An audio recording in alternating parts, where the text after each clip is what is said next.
Hey everyone, it's Leonette. Welcome back to DIY Beauty on Purpose. Today I am so excited because I get to collaborate with these beautiful, talented women. Nicole from The Week's Nest, Casey from Coffee with My Sunshine, Kat from According to Kat, and Yvonne from GingerChickRehab. We are working on upcycled thrift store finds, and we're going to have a whole lot of inspiration for you.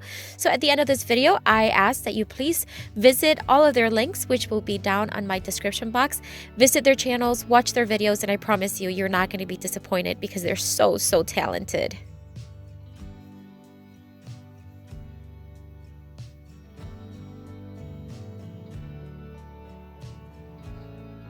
Alright guys, so for my first project, I am working on this cute little box I got at the thrift store. It was $1.99, was it? Something like that. But it was 50 cents, or 50 cents. It was 50% off because orange tags were 50% off that day. So I got it really inexpensive. At first I walked right past it and I said, I don't need another box. But I changed my mind and I grabbed it, and I'm glad I did. I'm going to give it 2 coats of the Rust-Oleum chalk paint in the linen white, and I'm using just a chippy brush. Nothing expensive. I don't mind any brush strokes on this particular project, so I'll give everything 2 coats and then let it fully dry.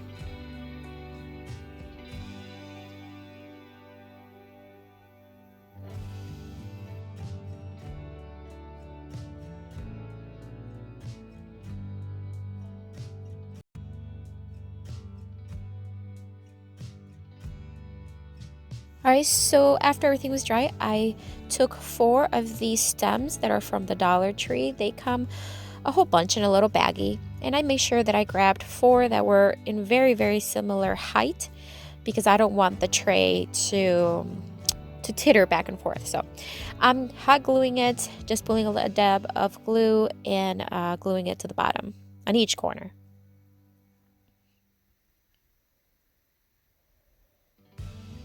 And then once I was done with that, I am going to be drilling a couple holes on each side of the tray. I started with a thinner drill bit and then I moved up to a thicker one. I don't know if that was needed. In my mind, I was thinking because this is wood, but it's not like solid heavy wood. So I thought if I used a thicker drill bit, it would possibly, I don't know, break it, or so I just thought I'd start with a smaller one and then move on to the thicker one, as you see here. And then I did 2 holes on each side.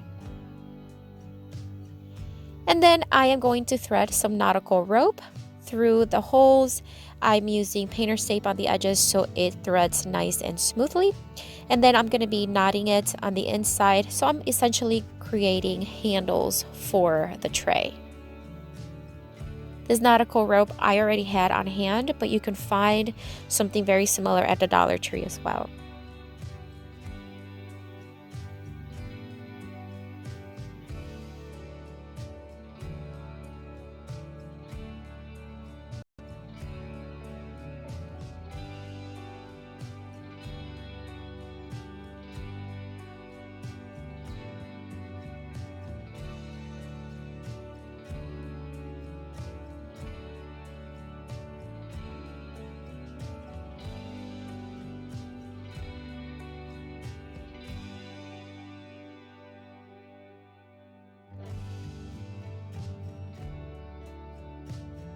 As you can see, I lost a few legs there.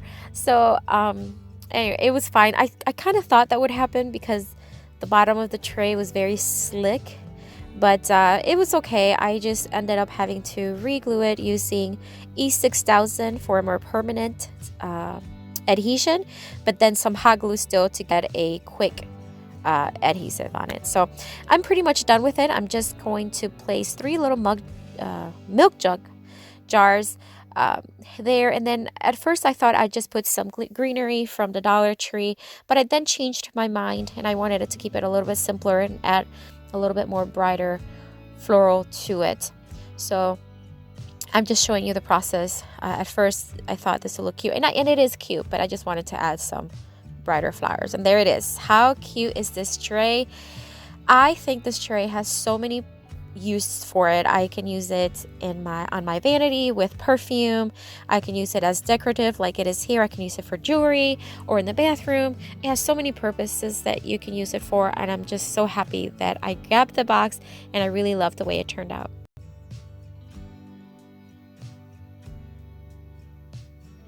Alright guys, so for my second project, I am working on this piece of chunky wood.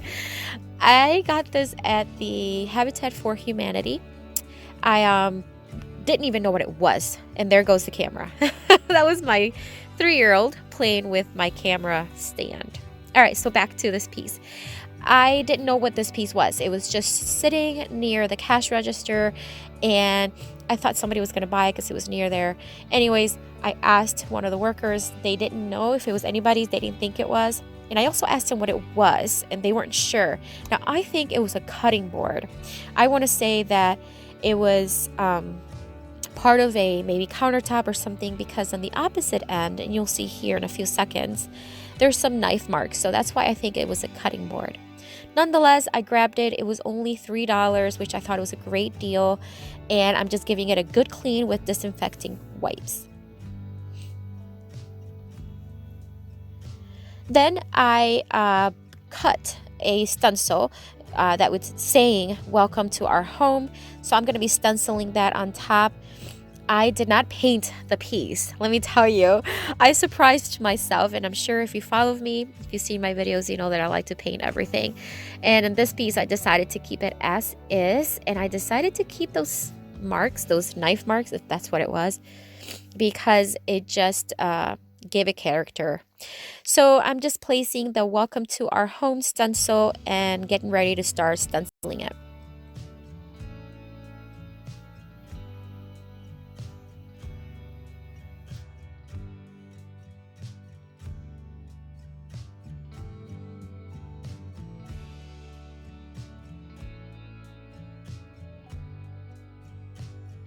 I'm using Rust-Oleum chalk paint in the linen white and a stenciling brush that I got on Amazon. All these products will be linked down below if you're interested.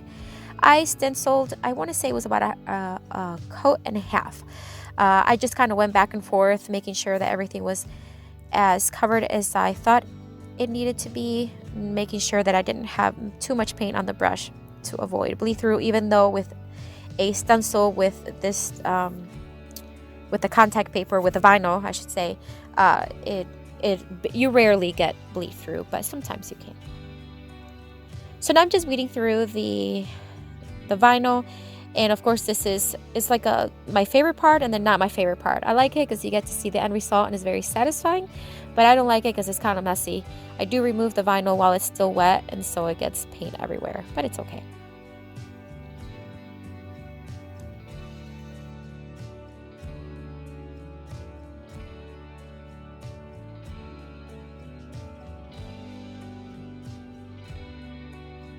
I am giving everything a heavy coat of polyurethane by Varathane in the crystal clear. It's pretty heavy because I don't want to overwork it. I don't want to brush too much over the letters because it will activate the paint and it'll smear. So I'm just giving it a heavy coat and then let it dry.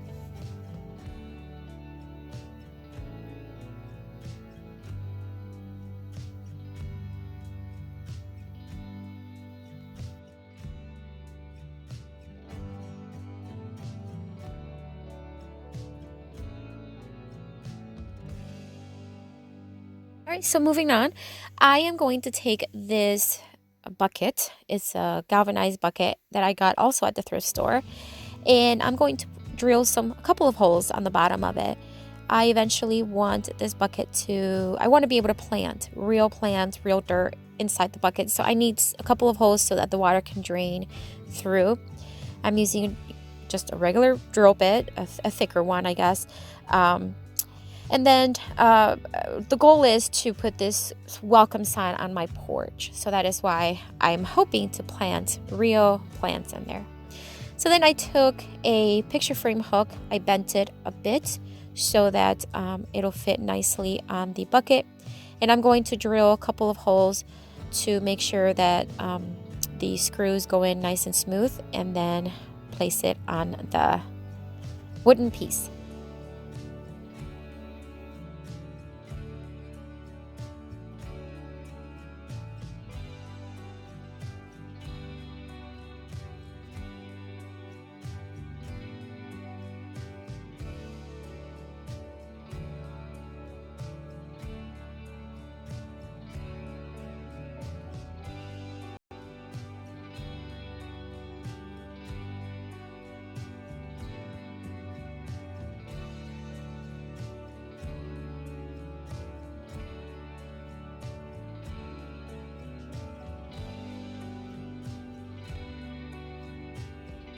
Alright, so now I am just marking where I want the screws to be on so that I can hang the bucket. At first I thought I could just permanently screw in the bucket to the piece. But if I do put real dirt in it and I need to empty out the bucket at the end of the season or whatnot, it'll be easier if I can just remove it. So that's why I put screws in. I was going to put just one, but it was kind of, I thought it would teeter-totter from side to side, kind of like swing. So two worked well. So I'm just for now going to put some faux florals from the Dollar Tree, and that is the final result. I am so proud of this piece. I'm so surprised because I got it for $3, and at first I didn't know what to do with it. Goodness, does it look amazing. I mean, at least in my opinion. I really love it, and I cannot wait to put it on our porch.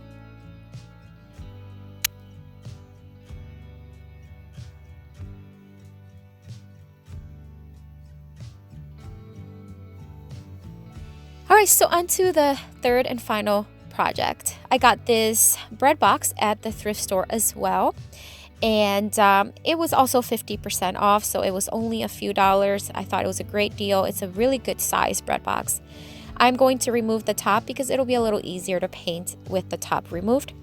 And then I'm going to give everything a good scrub with some card cutter.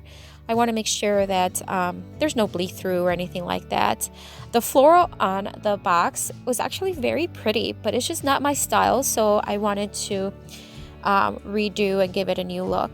I'm going to I'm going to tape the sides of the bread box, the inner sides, because I'm going to be painting just that little portion on top of the inner box on the sides. So I taped it so that when it's painted, it just looks cleaner, I guess. I'm going to again use Rust-Oleum Rust-Oleum chalk paint in the linen white. I'm using a chalk paint brush, but for the second coat I ended up using a combination of this brush and a smaller brush, regular brush, because some of the tighter areas, especially on the top corners, was a little hard with the thicker brush. I gave everything 2 coats and then I let it fully dry.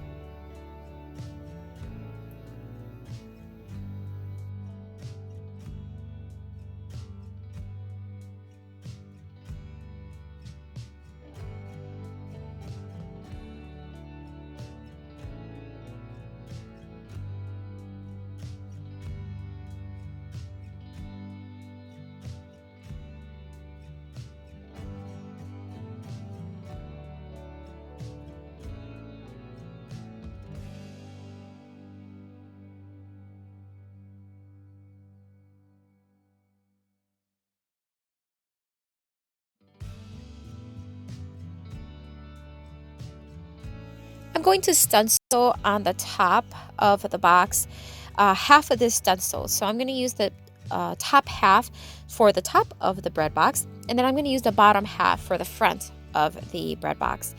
I have had this stencil for a while now. I have used it in multiple projects. I love this stencil, and I just thought it was appropriate for a kitchen kind of thing. Once I was done with the stenciling, I am now sealing everything and protecting everything with polyurethane, again from Varathane in the crystal clear. I'm going to give everything just 1 coat. It's a pretty heavy coat, again, because I don't want to overbrush over the stencil and then activate the paint and smear it. So I want to make sure it's light but heavy, or light brush strokes but heavier on the poly. And then after that, I'll just let it dry.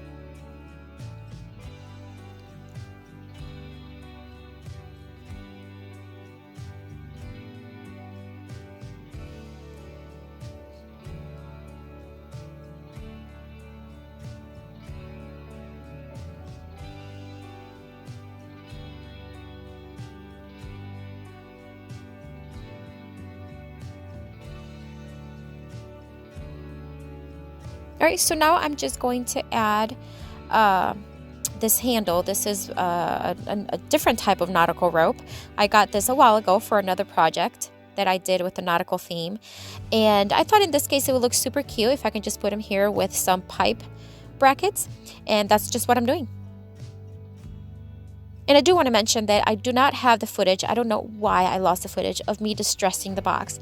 But basically what I did was I grabbed my electric sander and a 220 grit sandpaper, and I sanded it basically on the edges, as you can see, on the edges of the sides and on the top of it. And I'm sorry I don't have that footage, but if you've seen any of my other videos, I basically distressed it just like I distress furniture. And there's the final reveal. I love this box. I ended up not keeping it. I ended up selling it. However, the person who bought it, she was so pleased. She messaged me right away and said how cute it was and how perfect it was for her.